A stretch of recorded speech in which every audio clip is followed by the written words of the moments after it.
Bienvenidos a Derecho Empresarial. En la sesión de hoy vamos a ver la etapa de liquidación de una sociedad. Recordemos que la etapa anterior nada más ha sido la de disolución, pero tanto esa etapa de disolución como esa etapa de liquidación y finalmente la etapa de extinción van a traer como consecuencia ya la finalización de la vida de una sociedad.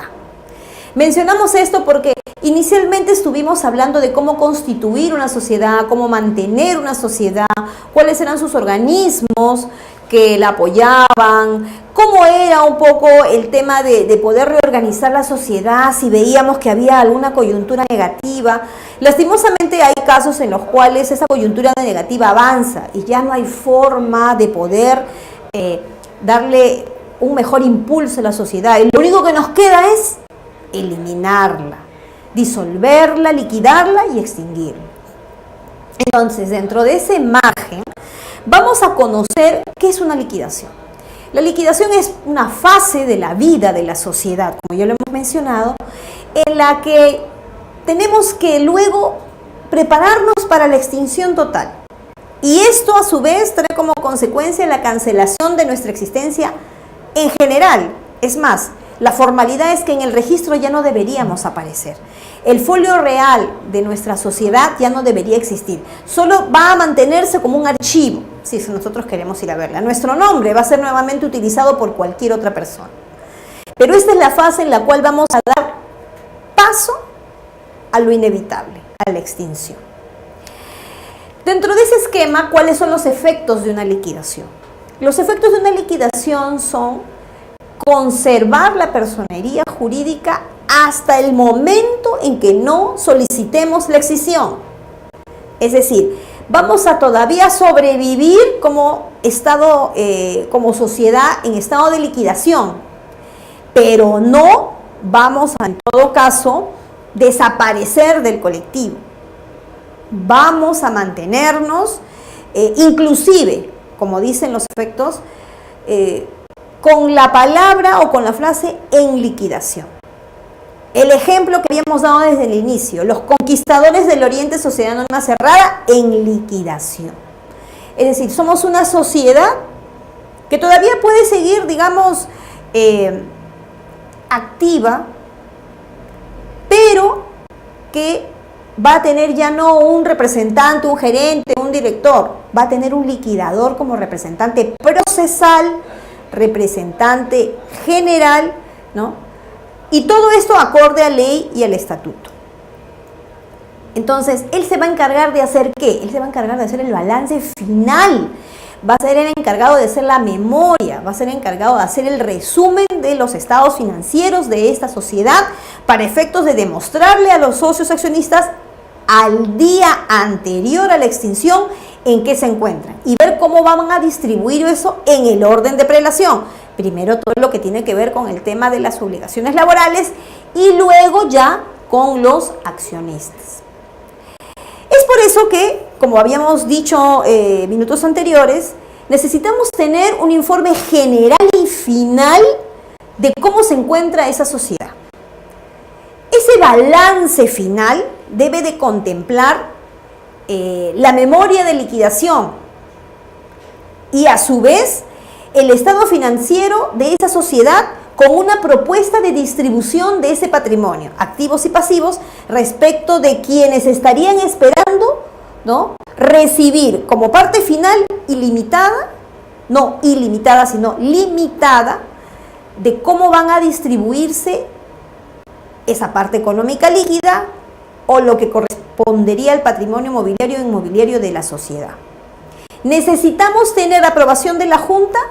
Si hasta en la segunda convocatoria no hay una reunión, se da como aprobado tácitamente esa propuesta.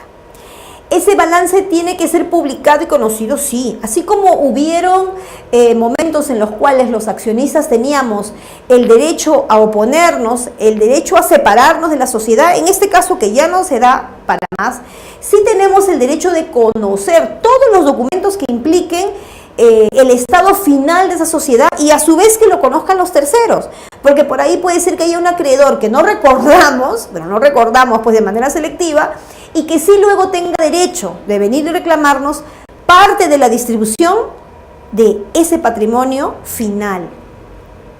¿La liquidación tiene que tener un proceso, así como la disolución? Sí. La liquidación tiene que tener un proceso. Este proceso que tiene la liquidación es justamente respecto de, primero, si la Junta General acuerda o no, posterior a la disolución, iniciar la liquidación. ¿Y cómo se inicia la liquidación? Nombrando un liquidador. Por eso dicen que se nombran los liquidadores en número impar. Puede ser desde 1, 3, 5 en número impar. La cantidad de liquidadores que se quiera. Obviamente de acuerdo al patrimonio que tenga esa sociedad. Esa es la etapa de liquidación propiamente dicha. Son ellos los que van a administrar la sociedad. La sociedad no es que esté suspendida, la sociedad puede seguir en estado dinámico.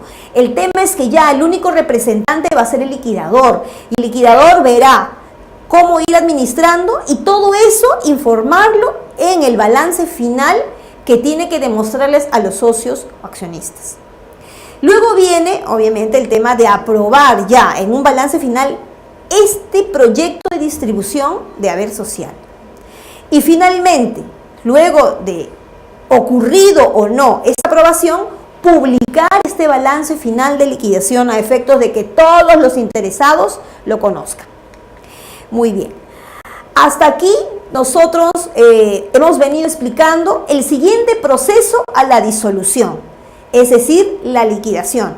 El por qué tenemos que tener ahora, dejando de lado al director, al gerente, a un personaje como ese liquidador, quien se va a encargar en nombre de ellos o bajo toda la representación que ellos tenían, hacerla él respecto del estado actual de la sociedad.